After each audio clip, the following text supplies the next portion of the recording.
Vamos entonces a Lucas capítulo 10, versículos 25 al 37. En el día de hoy nos vamos a centrar en este texto. Lucas capítulo 10, versículos 25 al 37.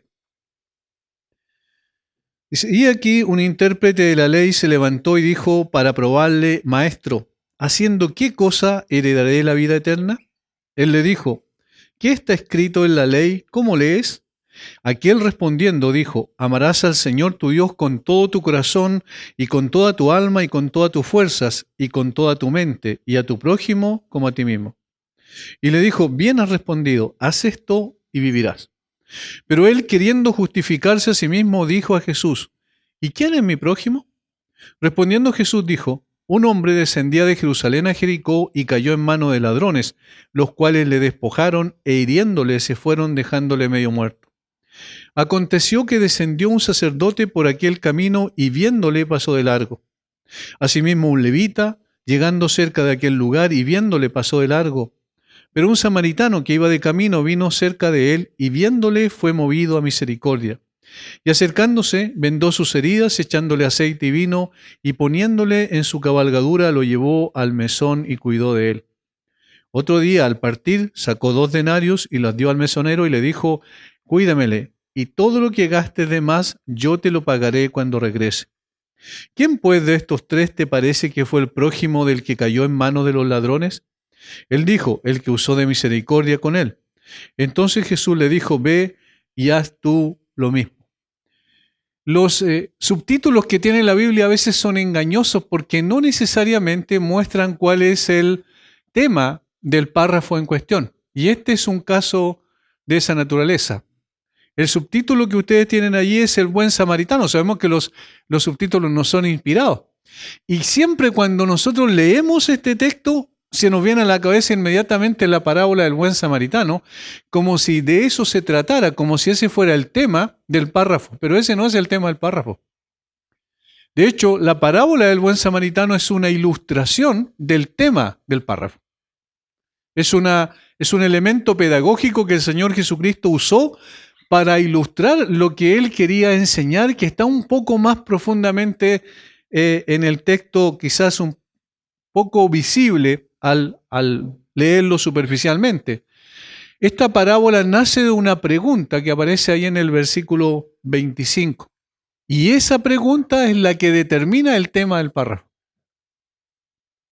Sabemos que hay preguntas que nos hacemos o que se hace la gente en general cuya respuesta no determina nada importante. Es decir, si nos hacemos una pregunta si va a llover o no va a llover mañana, si va a estar más helado o menos helado, eso no determina nada, ¿cierto? Lo que pase o deje de pasar no tiene mayor incidencia en nuestra vida en general. Pero hay preguntas que sí tienen una vitalidad importante para la existencia del ser humano y particularmente para la trascendencia del mismo. Y este es el caso. Notemos cómo comienza este párrafo. Y aquí un intérprete de la ley se levantó y dijo, para probarle: maestro, ¿haciendo qué cosa heredaré la vida eterna? Ese es el tema del párrafo. El tema es cómo tener o obtener la vida eterna. Esa es la pregunta crucial que hace el escriba o el intérprete de la ley, el erudito, el teológico, podríamos decir, ¿cierto? El hombre encargado de estudiar profundamente las Escrituras y conocer su sentido y su significado. Este hombre se acercó a Jesús en un momento determinado mientras Jesús iba desde Galilea hacia Jerusalén. Y en ese momento entonces él hace esta pregunta crucial. Y esta pregunta sí que es importante. Y no es solo circunstancial, es decir, no es solo que en ese momento era importante cuando él la hizo a Jesús, sino que sigue siendo importante a través del tiempo y en cada una de las personas que pisa esta tierra, porque la respuesta que den va a determinar lo que será nuestra vida más allá de esta tierra inclusive. Vamos a ver 3 cosas al menos en este párrafo. Yo por eso voy a dejar de lado en el día de hoy la parábola del buen samaritano para poder contextualizar a través de la primera entrega que vamos a hacer hoy respecto del párrafo y entonces después la vamos a tomar para ver qué tipo de ilustración presenta, pero sin dejar de ver detrás de ella cuál era la intención que el Señor Jesucristo tenía. Por eso vamos a tomar del versículo 25 al 28, diría yo, la primera parte del versículo 29 también vamos a tocar al respecto. Lo primero que vamos a ver es el interés por la vida eterna, el interés que tenía este hombre por la vida eterna y por que se le respondiera la inquietud más importante de todos los tiempos. Esta pregunta, haciendo qué cosa heredaré la vida eterna, tiene muchas implicancias. Esta pregunta parte de una presuposición esencial, es decir, el que va y se acerca presupone algo que es sumamente importante y es el hecho de que toda alma humana tiene trascendencia, es decir, tiene inmortalidad. Porque ¿cuál sería el sentido de que fuera una persona como esta, que era un erudito de las escrituras del Antiguo Testamento, y le preguntara a Jesús esto, ¿qué he de hacer o haciendo qué cosa heredaré la vida eterna? Cuando ya está hablando de vida eterna, entonces presupone que hay trascendencia, es decir, que esta vida no es la única que existe, sino que más allá de la muerte también hay vida. Esa es una presuposición básica que hace la persona que hace esta pregunta. Es decir, él entiende y cree que hay vida después de la muerte. Esto echa por tierra cualquier filosofía o doctrina que diga que esta vida es todo lo que el hombre tiene y tendrá. Y eso es lo que cada vez es más frecuente en el pensamiento de la época moderna. La gente no piensa en la trascendencia del ser humano, sino que tiene su vista puesta en lo que está delante de sus ojos nada más y entiende que de esto se trata la vida, de todo lo que nosotros hacemos o dejamos hacer o logramos o no logramos en esta tierra. Hay algunas filosofías, por ejemplo, incluso dentro del cristianismo o de las ramas del cristianismo o aparentes posiciones cristianas como el aniquilacionismo, que dice que la persona, algunas sectas, por ejemplo, la tienen dentro de su doctrina, que dicen que la persona, finalmente el alma de la persona va a ser aniquilada de aquellos que no conocen al Señor. Ese es el caso de los adventistas del séptimo día, por ejemplo, que piensan y creen que en efecto no hay infierno. Tampoco los testigos de Jehová creen que hay infierno. Es decir, solo hay salvación, solo hay vida eterna, pero no hay muerte eterna. Ellos lo que plantean, y de allí viene el concepto del aniquilacionismo. Es decir, que la persona que no cree simplemente deja de existir. Hay otra filosofía también, o doctrina, que es la filosofía oriental de la reencarnación. ¿Recuerdan eso? Es propio del hinduismo, del budismo, de la reencarnación, o digamos, la transmutación del alma, que el alma va de una persona a otra y se reencarna y una vez y otra vez hasta el infinito. Eso es una forma también de negar la trascendencia de la vida de la misma persona más allá de esta tierra, porque eso es lo que enseña el cristianismo. Y hay una tercera filosofía, solamente para mostrar algunas, que es el materialismo filosófico. No estamos hablando del interés por el dinero o los bienes materiales, sino la filosofía del materialismo, que dice que el hombre es como una máquina y llega a su tiempo de vida útil, dejó de existir y se acabó y ya no existe más y ya no está más. Ese es el materialismo en el cual se apoyan algunos conceptos de políticos, sociales, económicos, como el caso del marxismo, se apoya firmemente en esto. Pero aquí este hombre está consciente de que sí hay vida después de la muerte y que sí necesariamente entonces hay algunas cosas que son fundamentales para tener esta vida eterna. Esa es la primera presuposición que tiene esta persona que hace una pregunta de esta naturaleza. Y además, lo segundo es que podemos observar de esta pregunta es que se subentiende en la mente o se subentendía en la mente de un judío de ese entonces que esa vida después de la muerte es satisfacción o condenación eterna. Por eso él dice, haciendo que heredaré la vida eterna. Es decir, tengo que hacer algo para lograr tener vida eterna, porque lo contrario sería condenación perpetua. Este hombre que vino a Jesús no era ningún ignorante del Antiguo Testamento ni de la clara enseñanza acerca de la vida eterna. Job, por ejemplo, entendía que después que muriera vería personalmente a Dios. En esa famosa frase, yo sé que mi Redentor vive, y aún, ¿cierto? Después veré a Dios, dice, en mi carne veré a Dios, y eso está hablando en un sentido de resurrección y de vida después de la muerte. Posteriormente también tenemos el caso de David, que se alegró en el conocimiento de que en tu presencia, dice, la presencia de Dios, hay plenitud de gozo, delicias a tu diestra para siempre. Salmo 16, versículo 11.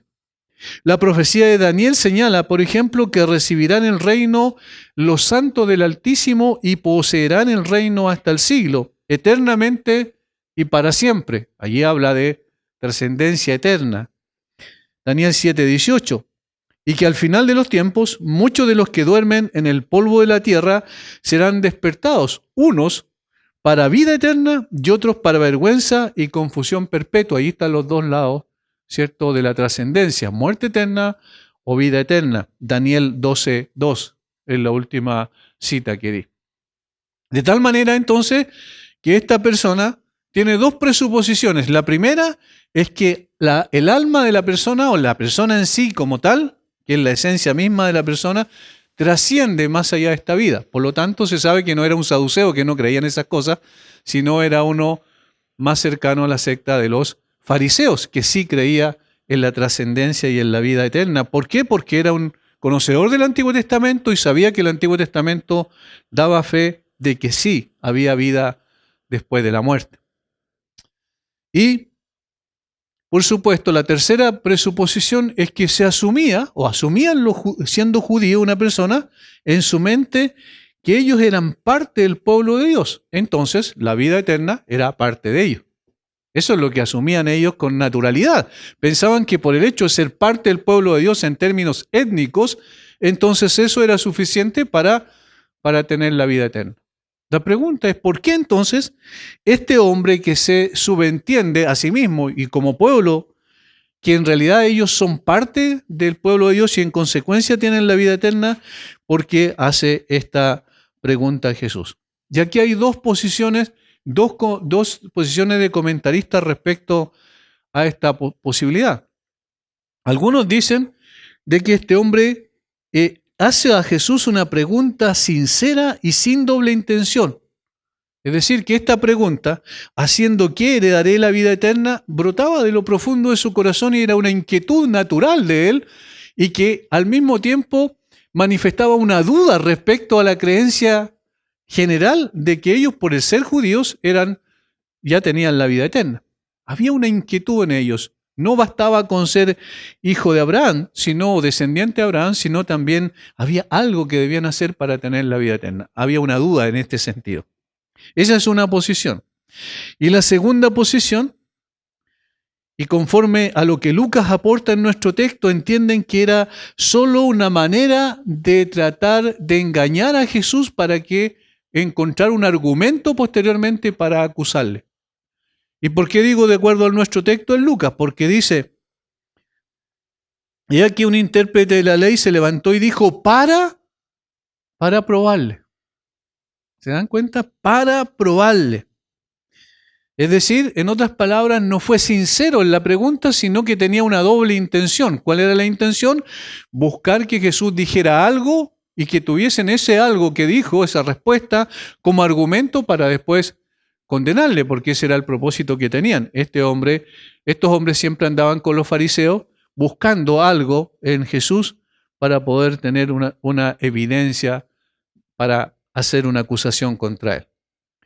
En cualquiera de las dos maneras que pueda entenderse esto, evidentemente esta pregunta sí tiene asidero. Tenía asidero en el corazón de este hombre y tiene asidero en el corazón de toda persona y es pertinente a todos los tiempos y a todas las edades y en todo momento, ¿cierto? Y ese es el tema del texto propiamente tal, de todo el texto. El contexto de la parábola que Jesús pronuncia seguidamente a modo de ilustración es este. Lamentablemente, esa parábola ha sido mal interpretada, obviamente, cuando se saca de contexto y se interpreta sola, sin considerar lo que antecede, que viene siendo la pregunta, que es la que determina que Jesús finalmente utilice esta parábola como ilustración. Todo el texto no habla de la enseñanza de cómo ser misericordioso con el prójimo, como normalmente se piensa, ¿cierto? Sino que habla de la vida eterna, de cómo obtener la vida eterna. Y en realidad se deriva de la pregunta que hace el intérprete de la ley y su reacción respecto de Jesús. Noten cómo dice el versículo 29, pero él, queriendo justificarse a sí mismo, dijo a Jesús, ¿quién es mi prójimo? Y de esa última pregunta surge la parábola ilustrativa. Pero no en el sentido que nosotros pensamos, es una lección respecto a lo que significa ser misericordioso. No, es una lección sobre qué o cómo se obtiene la vida eterna. Y vamos a ver por qué ¿quién es mi prójimo? Tiene un contexto y el contexto tiene que ver con la ley de Dios y la ley de Dios tiene que ver con la confrontación que hace el Señor a este hombre para que pueda ver su vida a la luz de la ley y darse cuenta de su gran necesidad. Y la forma de obtener la vida eterna va por ese camino. El Señor le quiere guiar precisamente a eso. Por tanto, se debe entender la parábola como una ilustración que dejó en evidencia al escriba de su incredulidad, por la cual se podía acceder a la vida eterna. De tal manera que ya tenemos un contexto más o menos. ¿Y por qué es de vital importancia esta pregunta? Porque de esto se trata todo el párrafo que tenemos por delante, incluyendo la parábola del buen samaritano. Ahora, no sé si se les viene a la cabeza mientras nosotros decíamos estas cosas, se les viene a la cabeza otra situación, ya no, digamos, otro encuentro con otra persona donde hace casi la misma pregunta. Lucas 18, versículo 18. Lucas capítulo 18, versículo 18. Noten cómo es increíble, pero es casi la misma pregunta, la misma inquietud. Y eso muestra que esa inquietud es universal en el corazón del hombre, aunque no quiera reconocerlo. Dice, un hombre principal le preguntó diciendo, Maestro bueno, ¿qué haré para heredar la vida eterna?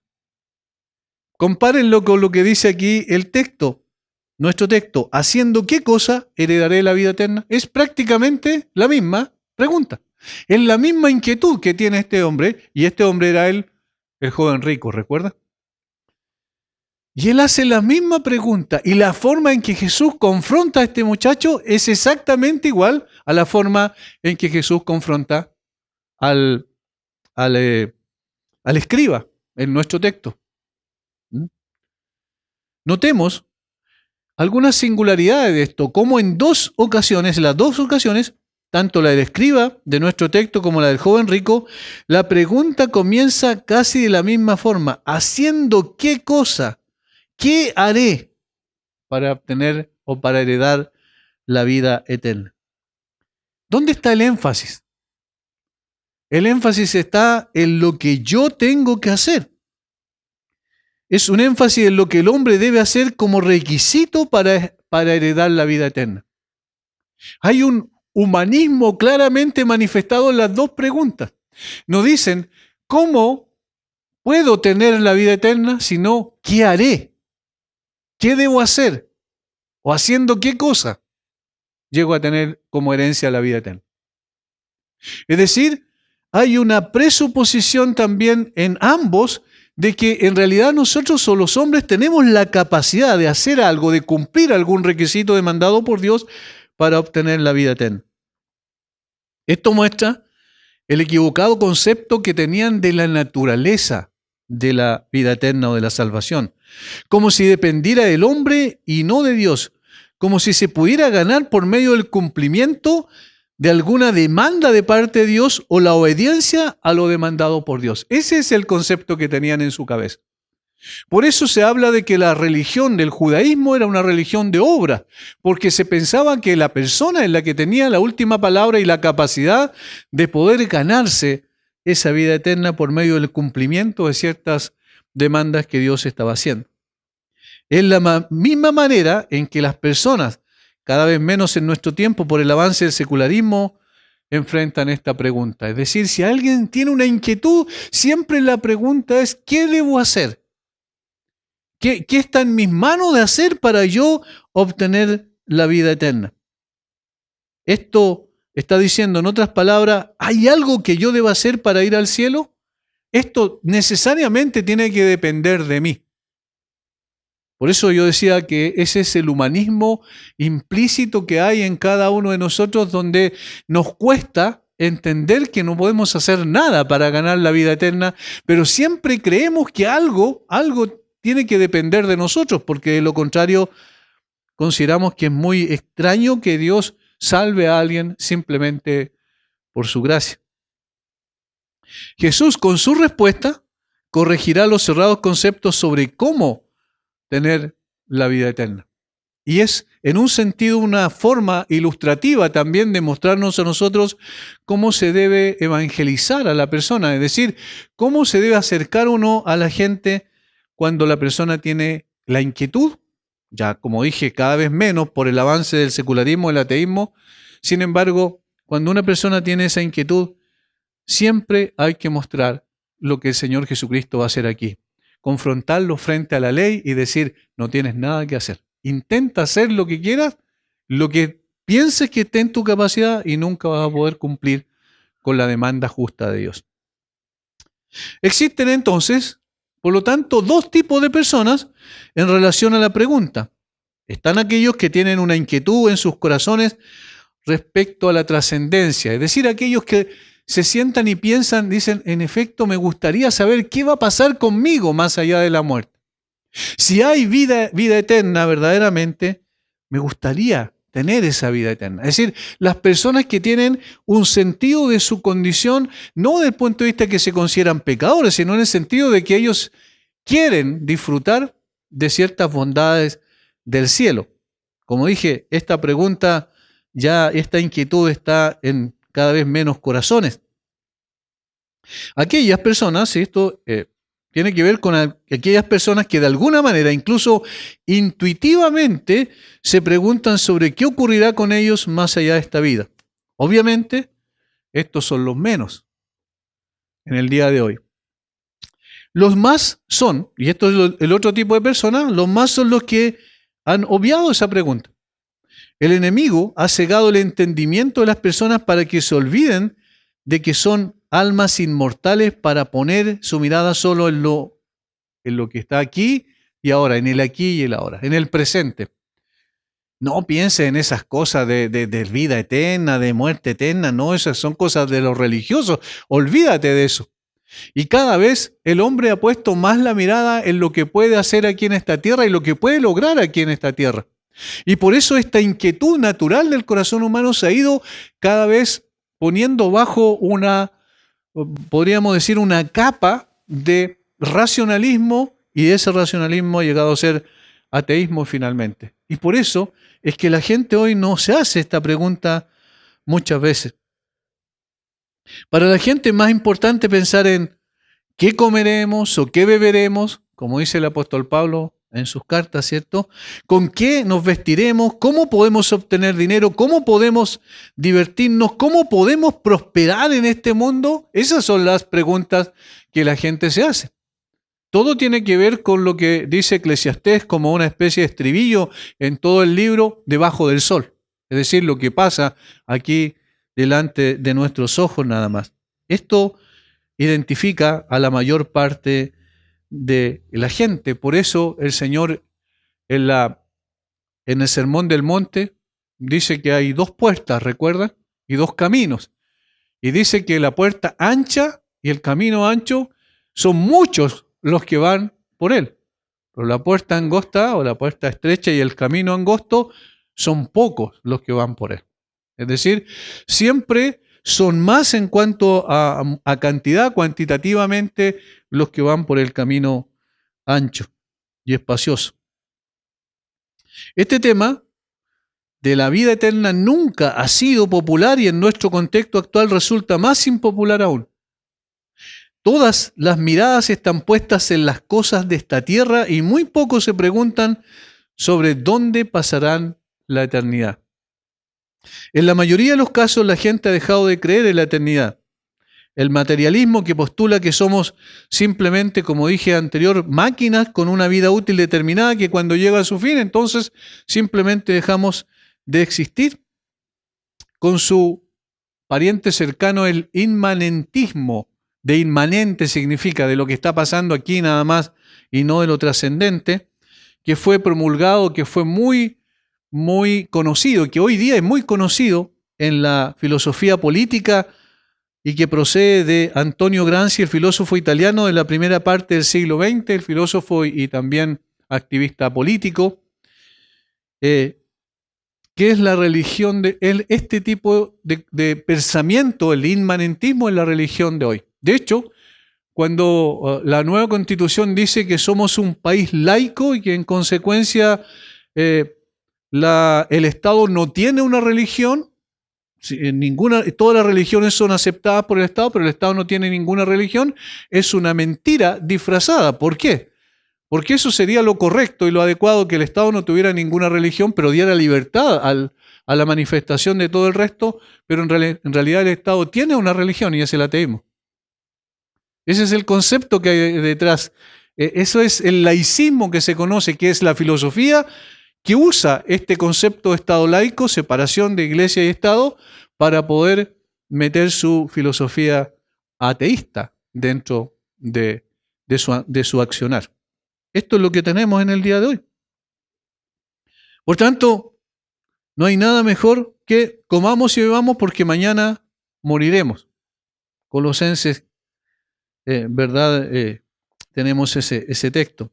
Tristemente, esta filosofía han llegado incluso a la vida de los creyentes que viven para aquello que no permanece, aunque saben y creen que la vida eterna está en Jesús, sin embargo viven como si la realidad fuera otra, como si eso fuera simplemente algo que tiene que estar en sus creencias, pero no necesariamente en su vida práctica. Hay una diferencia que hacen entre lo que creen y la forma en que viven, pero obviamente este es un contrasentido. Por eso necesitamos volver otra vez a hacernos la pregunta esta. ¿Cómo se obtiene la vida eterna? Así como este hombre preguntó a Jesús. ¿Con buena intención o con mala intención? Disimuladamente tratando de pillar a Jesús o sinceramente, independiente de la manera en que la motivación que haya tenido, es una pregunta tingente para todos los tiempos. Y es la pregunta más importante que debemos responder. Ahora, el punto entonces, cuando se asume esa presuposición de verdad absoluta de que sí hay una vida después de la muerte y que hay una eternidad, que todos vamos a enfrentar esa eternidad, es la pregunta entonces, ¿dónde encontrar esa vida eterna? ¿Dónde debemos buscar o la gente debe buscar esta vida eterna? Es una pregunta que merece la atención principal de cada hombre, mujer y niño en la tierra. Siempre va a ser así. Todos somos pecadores, pecadores moribundos, esa otra presuposición de verdad absoluta que la Biblia presenta, pecadores moribundos y pecadores que vamos a ser juzgados más allá de esta tierra. Y aquí hay una cosa importante que enfatizar. El hecho de que una persona no crea que exista vida eterna o vida después de la muerte, eso no significa que no exista vida después de la muerte. Es decir, el ateísmo no puede negar una realidad que es evidente. Así como nadie puede negar que el sufrimiento es una realidad, porque todos lo experimentamos. Y nadie puede negar que la muerte es una realidad, porque todos lo han experimentado y lo experimentaremos, los que vivimos todavía. Imposible o es imposible poder obviar esa tercera realidad, que existe una eternidad y que todos vamos a tener que dar cuenta delante del Dios y el juez de todos y ser juzgados por Él más allá de esta tierra. Por tanto, no sirve de nada obviar esta pregunta y tirarla para el lado. Si en un momento dado a alguna persona le viene esta pregunta, que es una pregunta existencial a su vida, a su corazón, es mejor que busque, tal como este hombre, y pregunte dónde o cómo obtener la vida eterna antes de poder desecharla, simplemente decir, no, esta es una fábula de nuestros padres, nuestros abuelos nos enseñaron esto, pero en realidad es una fábula, no tiene importancia. Cuidado con eso, porque más allá de lo que creamos o dejemos de creer, tenemos que enfrentar un día la eternidad. Ahora, ¿cómo? Y aquí vienen muchas preguntas de estas. ¿Cómo serán perdonados nuestros pecados? ¿Con qué nos presentaremos ante Dios? ¿Cómo escaparemos de la condenación del infierno? ¿A dónde huiremos de la ira venidera?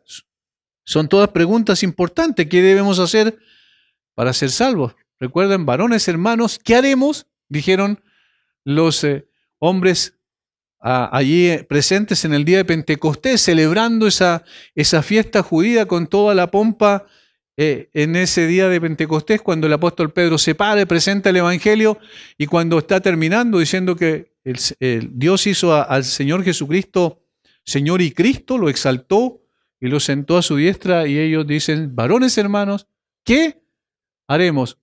Primero dice, se compungieron de corazón. Y esta pregunta, ¿qué haremos? ¿O qué debo hacer para ser salvo? Como dijo el carcelero de Filipo, es trascendente para todos los tiempos.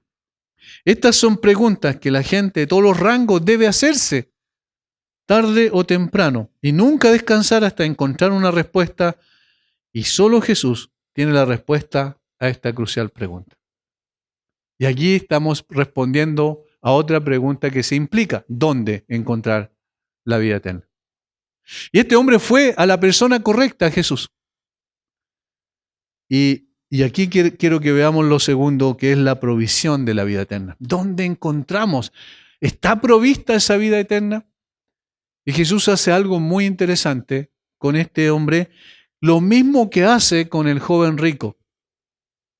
Versículo 26. Él le dijo, ¿qué está escrito en la ley? ¿Cómo lees? Noten que Jesús no respondió directamente. No le dijo, ¿haciendo qué cosa heredarás la vida eterna? No le respondió a esa pregunta, sino que le preguntó doblemente y lo condujo, no obstante, a la fuente correcta para encontrar la vida eterna. ¿Qué está escrito en la ley? ¿Cómo lees? La respuesta de Jesús es curiosa, quiero decir, porque llevó al escriba hasta la fuente donde se encontraba la respuesta a su pregunta. Y esto es muy importante porque es un principio inalterable también para nosotros. Cuando la gente viene y nos pregunta o nos pregunte, ¿cómo puedo tener vida eterna? ¿Cómo puedo saber que voy a vivir para siempre en el cielo? Aquí es donde nosotros debemos conducirle. No a decir, mira, anda a la iglesia, o ven a nuestra iglesia, o no sé, hazte miembro de esta iglesia. No, sino que hay que conducirle a la fuente correcta, donde puede encontrar la vida eterna. Y Jesús sabía que este hombre era un erudito, un estudioso del Antiguo Testamento, de las Escrituras, y particularmente en la ley. Él le dijo, ¿qué está escrito en la ley? ¿Cómo lees? Siendo un estudioso de la ley, entonces este hombre sabría hacia dónde apuntaba Jesús con su pregunta. Jesús remite a este estudioso inmediatamente a las Escrituras como la única regla de fe y práctica. ¿Dónde está la fuente de la vida eterna? En las Escrituras. ¿Cómo encontrar la vida eterna? Tienes que encontrarla solamente en las Escrituras. Esto es muy interesante. No dice en su respuesta, ¿qué dice tu religión judía acerca de la vida eterna? ¿Qué piensan los escribas, los fariseos, los sacerdotes al respecto? ¿Qué se enseña sobre el tema en las tradiciones de los ancianos? La tradición de los ancianos era una de las fuentes a las cuales ellos acudían permanentemente. No le dice, toma un curso mucho más simple y directo y ve y pregúntale a un rabino. ¿Por qué me preguntas a mí? No, Jesús le dice, mira, tú tienes que ir hacia los escritos del Antiguo Testamento. Allí, tú que conoces los escritos del Antiguo Testamento, tienes que darte cuenta de esto y particularmente tienes que ir a la ley. ¿Qué está escrito en la ley? ¿Cómo lees? El alto honor que Jesús pone en la Escritura es característica de él. Cuando relata la parábola, por ejemplo, del rico y Lázaro, hace lo mismo, destacando dónde se encuentra la respuesta a las inquietudes más profundas del alma. Vamos al mismo Evangelio de Lucas capítulo 16. También esta es parte del material exclusivo que tiene Lucas en comparación al resto de los evangelios.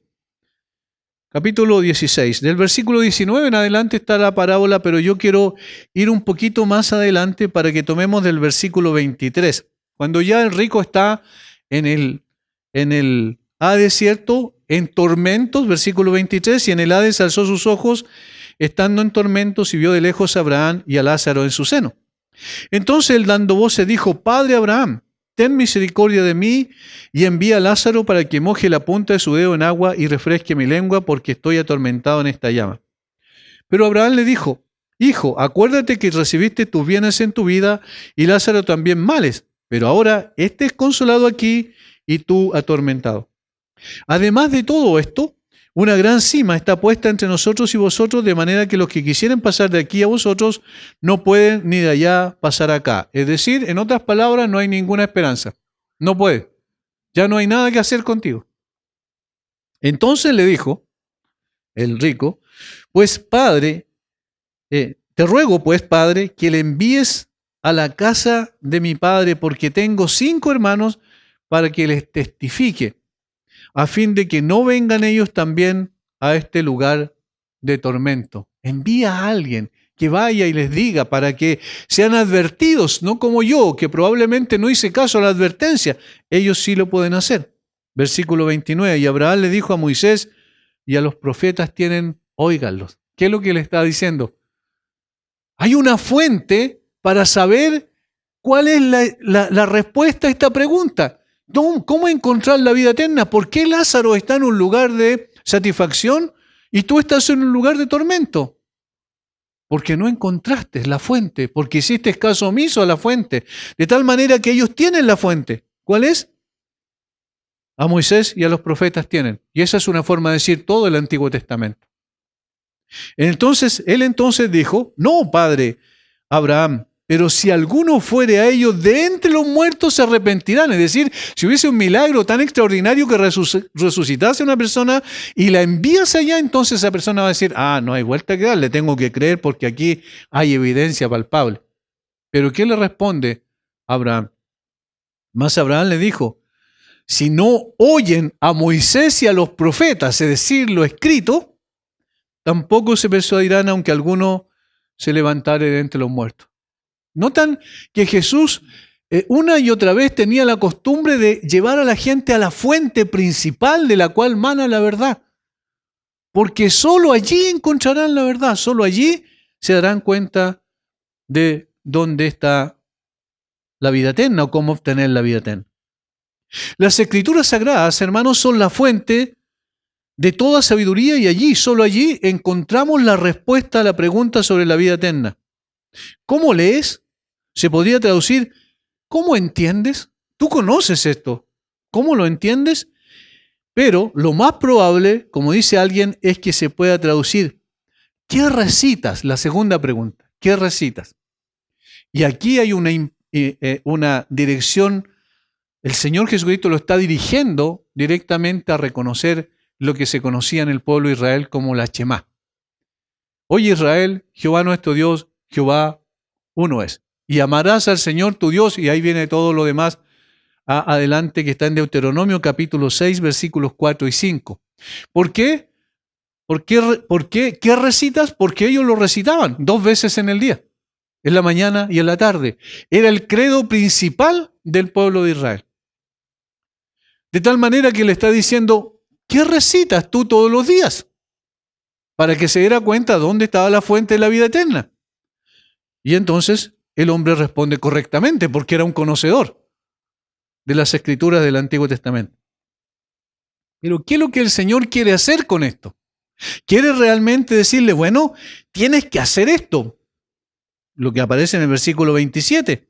Amarás al Señor tu Dios con todo tu corazón y con toda tu alma y con toda tu fuerza y con toda tu mente quiero decir, y a tu prójimo como a ti mismo, que era un añadido que aparece en Levítico después, la segunda parte. Entonces, nosotros podemos pensar, el Señor le está diciendo, mira, si haces eso, entonces vas a tener la vida eterna. El Señor le está diciendo, mira, ahí está la fuente de la verdad. Si tú vas allí y tú sabes y conoces ese texto y lo que tú haces todos los días al recitar este credo, entonces tienes que practicar eso y obtendrás la vida eterna. Pero ¿qué es lo que estaba diciendo el Señor implícitamente?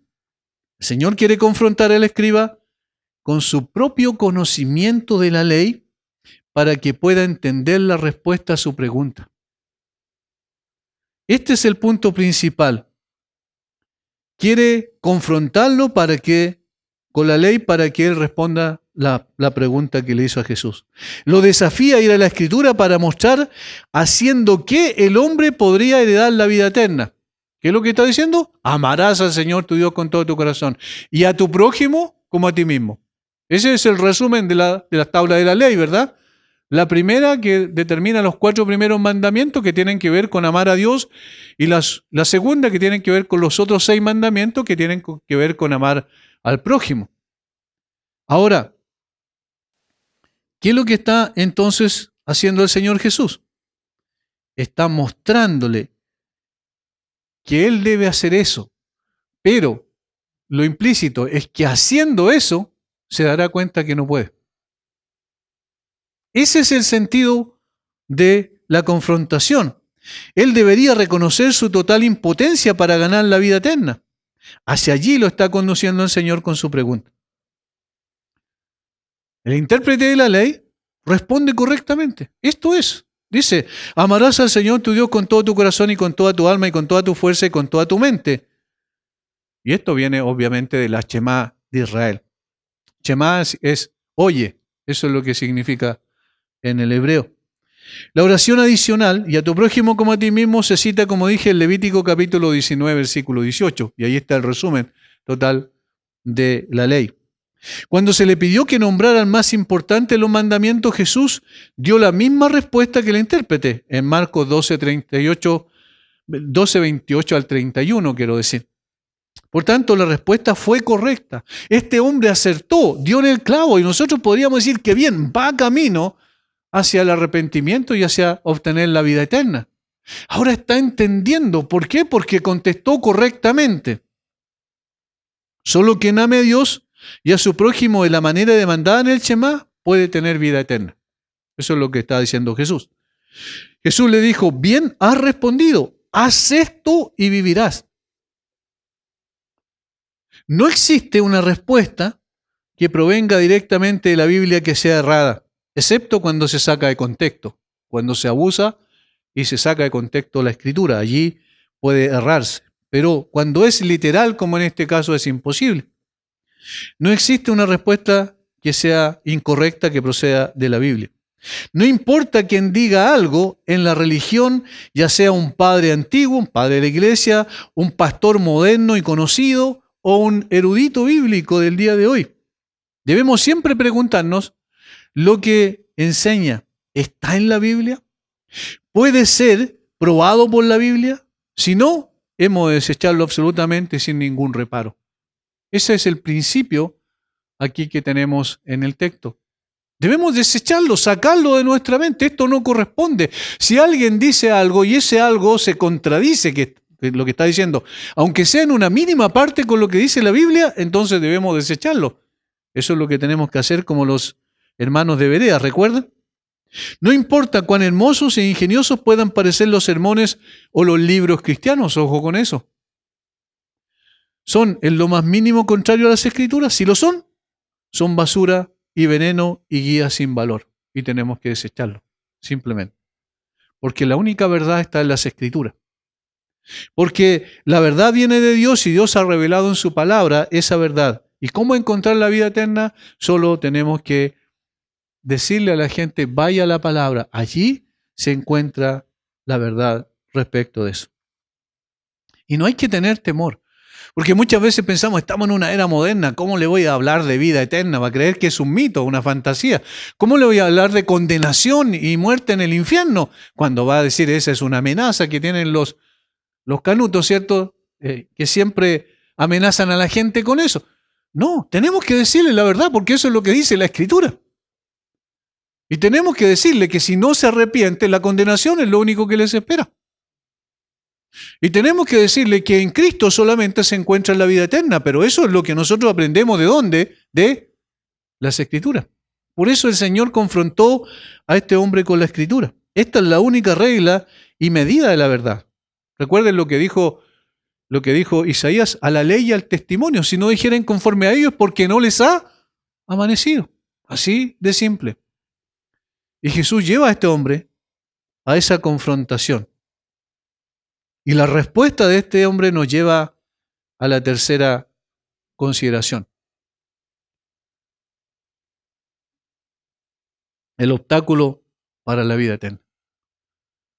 Y noten cómo aquí es muy notorio ese obstáculo. Quizás al leerlo superficialmente uno no se da cuenta, pero cuando empieza a meditar, a reflexionar el texto, se da cuenta que hay un obstáculo muy grande para obtener la vida eterna. Este hombre tiene un interés adecuado, haciendo que de heredar la vida eterna. Hay una pregunta que se hace que es muy importante, lo cual manifiesta un interés. Hay también de parte de Jesús una respuesta importante respecto a eso. Hay una provisión de esa vida eterna y esa provisión está en las Escrituras y más cercanamente en la persona de Jesús.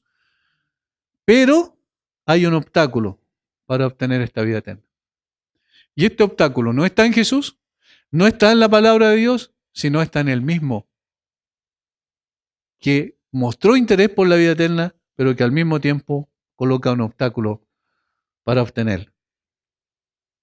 Noten cómo este hombre tenía la respuesta correcta a la pregunta de Jesús, pero no pudo entender la implicancia de lo que él mismo respondió. En otras palabras, tenía el conocimiento correcto intelectualmente, pero no tenía convicción espiritual. Fíjense lo que él dice. Después de responder, versículo 17, Jesús le dijo, bien has respondido, haz esto y vivirás. Ahora, miren, en lo que Jesús demandó en el versículo 28 está la respuesta. Bien has respondido, tienes el conocimiento correcto. Haz esto y vivirás. Haz esto. ¿Qué es lo que le estaba diciendo Jesús? Intenta hacer esto. Intenta amar a Dios con todo tu corazón, con toda tu alma, con toda tu mente y con toda tu fuerza. Intenta amar a tu prójimo como a ti mismo. ¿Y cuál sería la respuesta de ese intento? No puedo. No puedo, es imposible. Ese era el propósito entonces de la ley. La Biblia dice claramente que el propósito de la ley es ese. Es como un espejo que nos enfrenta delante de la verdad y nos dice, esto es lo que yo demando, dice Dios de nosotros. Y nosotros decimos, no puedo. Pero este hombre colocó un obstáculo. Tenía una comprensión intelectual de la palabra, pero no tenía un entendimiento espiritual. Si eso dice la ley, la primera y más importante demanda es amar a Dios con toda la facultad del ser humano, y la segunda es amar al prójimo como a sí mismo. Sin embargo, este hombre no pudo captar la razón de esta demanda que buscaba llevar a la persona a verse ante la ley como pecador sin esperanza. Ese era el propósito. Si ustedes van al texto del capítulo 18 del mismo Lucas, que tiene que ver con el joven rico, van a ver que es exactamente lo mismo que hizo Jesús. Maestro bueno, ¿qué haré para heredar la vida eterna? Versículo 20, Jesús le respondió, los mandamientos sabes, no adulterarás, no matarás, no hurtarás, no dirás falso testimonio, honra a tu padre y a tu madre. Ahí mencionó 5 de los 6 mandamientos relacionados con amar al prójimo. ¿Se dieron cuenta de eso? Ahora, ¿qué es lo que no nombró Jesús? Los mandamientos principales que tienen que ver con amar a Dios con toda el alma, con toda su fuerza. ¿Por qué apuntó a los segundos? porque luego lo iba a confrontar con lo primero. Miren lo que dice este muchacho. Él dijo, todo esto lo he guardado desde mi juventud. ¿Sí? ¿En serio? ¿En serio todo esto lo has guardado desde tu juventud? ¿Cuál es el obstáculo real de esta persona que fue a Jesús? ¿Cuál es el obstáculo real? Tanto del rico como de este hombre, de este escriba. ¿Cuál es el obstáculo real? Es el orgullo. No quisieron reconocer que en realidad no podían cumplir la ley. Este hombre recitaba 2 veces en el día esta verdad escritural, sin embargo, no entendía la implicancia de lo que recitaba. Igual como el joven rico que al ser confrontado con la ley por Jesús dijo orgullosamente, esto lo he guardado desde mi juventud. ¿De verdad tú has guardado todo esto de tu juventud? Tienes que ser el único porque nadie puede hacer eso. ¿Ven que había una autosuficiencia? Muchas veces decimos el problema de él es el dinero. No, el problema no fue el dinero. El problema era su orgullo. No quiso reconocer que él no tenía la capacidad de poder guardar los mandamientos. Podríamos preguntar del joven rico, ¿en serio todo lo has guardado? Del mismo modo, este erudito de la ley no llegó a entender que era imposible que obtuviera la vida eterna por medio de su esfuerzo para guardar la ley. Era imposible. Nadie puede guardar la ley perfectamente y esta es la demanda que Dios hace. ¿Cómo va a enseñar Pablo en sus cartas posteriormente? Recuerden, porque todos los que dependen de las obras de la ley están bajo maldición, pues escrito está, maldito todo aquel que no permaneciere en todas las cosas escritas en el libro de la ley para hacerlas. Haz esto y vivirás. ¿Lo notan? Es decir, lo que Jesús estaba diciendo, mira, haz esto. Y Pablo está diciendo, maldito es todo aquel que permaneciera en todas las cosas, de todas las cosas escritas en el libro de la ley para hacerlas. No puede hacerlas. Y por eso está bajo maldición, está bajo condenación y en consecuencia no puede obtener la vida eterna. Eso está en Gálatas 3:10. En consecuencia, por eso dice Pablo en Romanos 3:23, todos pecaron y están destituidos de la gloria de Dios porque no son capaces de cumplir con la justa ley de Dios. Nadie puede tener vida eterna por medio del cumplimiento estricto de la ley. ¿Qué es lo que debía reconocer este muchacho o este escriba? La incapacidad total de poder cumplir la ley y caer a los pies del Señor Jesucristo y confesar, yo no puedo. ¿Qué puedo? ¿Dónde puedo acudir? Y él estaba conversando con el que es la vida eterna. Y este es el objetivo que el Señor tenía para llevarlo a la ley. La actitud de este escriba nos da una lección sobre la importancia no solo de conocer la verdad, sino de entender la verdad. La respuesta que este hombre da a Jesús muestra cuánto conocimiento mental claro puede poseer una persona mientras que su corazón está en otra dirección. He aquí un hombre que habla de amar a Dios con toda su alma y amar a su prójimo como a sí mismo, mientras que en realidad está tentando a Jesús. ¿Amaba realmente a su prójimo? No. ¿Amaba a Dios con todo su corazón? No. ¿Pero qué estaba haciendo? Tratando de buscar un subterfugio para autojustificarse. El conocimiento claro de la cabeza cuando va acompañada, dijo alguien, de una determinada impenitencia del corazón, es un estado del alma extremadamente peligroso porque lleva al autoengaño. La persona dice, yo conozco esto, ¿qué me van a enseñar? Yo sé que es así, yo conozco la Biblia, yo conozco los textos que citan, sí, yo los conozco. ¿Y qué es lo que empieza a hacer esa persona? Se empieza a autojustificar porque tiene conocimiento de la verdad. Pero esa verdad no ha hecho morada en su corazón. No ha producido ningún cambio, ninguna transformación. Y ese es el caso de este hombre. Este hombre tuvo el privilegio de tener una conversación directa con aquel que era la vida misma, la fuente de la vida eterna. pero perdió la oportunidad de gustar de ella porque sus lentes religiosos, sus conceptos extremadamente intelectuales, pero no vivenciales, no espirituales, no le permitió ver que delante de él estaba el Señor Jesucristo. No le permitió verse delante de él como Pedro se vio. Apártate de mí, Señor, que soy hombre pecador. No le permitió ver su condición real delante del Señor y en consecuencia su necesidad urgente de salvación y de vida eterna. Ahora, fue sin duda el orgullo el gran obstáculo para que este hombre no reconociera su imperiosa necesidad. Y sigue siendo el orgullo, hermanos, lo más fuerte por lo cual la gente no llega a los pies de Cristo. Sigue siendo la autojusticia que tienen en ellos mismos, en el hecho de pensar que ellos son capaces de poder cumplir con las demandas que Dios hace.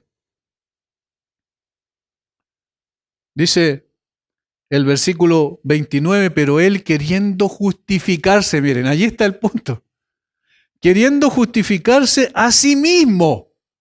Este es el problema, ese es un problema de orgullo. Dijo a Jesús, ¿y quién es mi prójimo? Esa pregunta que hace él, realmente es sincera. No, ese tiene el propósito de ocultar su verdadera realidad. Queriendo justificarse, dijo, ¿quién es mi prójimo? Ahora, se vio atrapado ante una pavorosa realidad de la cual no podía escapar. La realidad de que era impotente para cumplir con la ley. No podía amar a Dios con todo su ser, ni tampoco a su prójimo como a sí mismo. De hecho, su burdo intento de escapar a esta realidad revela su orgullo. ¿Y quién es mi prójimo? Dando por hecho que cumplía con el primer y principal mandamiento. No le dijo, ¿y cómo puedo amar a Dios con toda mi mente? ¿Se fijan? Sino que le dijo, ¿y quién es mi prójimo? Para tratar de ocultar verdaderamente que no cumplía ni el primer, ni más importante mandamiento, ni el segundo. Cuando eso es el propósito que tenía Jesús al llevarlo a ser confrontado con la ley. Esta es la misma manifestación de autosuficiencia y orgullo del pueblo judío en general. En Romanos 10, el apóstol explicó por qué el pueblo judío estaba en esta condición perdida. Dice, hermanos, ciertamente el anhelo de mi corazón y mi oración a Dios por Israel es para salvación, para vida eterna, ¿cierto? Porque yo les doy testimonio de que tienen celo de Dios, pero no conforme a ciencia, porque ignorando la justicia de Dios que han hecho y procurando establecer la suya propia, no se han sujetado a la justicia de Dios. Romanos 10, versículos 1 al 3. El problema es que ustedes tomaron la justicia de Dios, la dejaron a un lado y colocaron su propia justicia en su lugar. Y ese es el gran obstáculo para la salvación de las personas, el orgullo de creer que somos suficientes en nosotros mismos. Al igual que el pueblo judío en general, este escriba menospreció la justicia de Dios en Cristo por establecer la suya propia, queriendo justificarse a sí mismo. Dijo, ¿cuál es mi prójimo? Y de allí viene la parábola. Pero como podemos ver, es una ilustración de una verdad que está establecida en estos primeros versículos del párrafo. Hermanos, por eso nosotros sabemos que no podemos y no tenemos la capacidad, y el Señor no nos ha llamado a cambiar el corazón de ninguna persona porque no somos capaces. De hecho, luchamos con nuestro propio orgullo. Si no hubiese sido por la gracia de Dios, todavía estaríamos de pie sin querer doblar nuestra rodilla delante del Señor.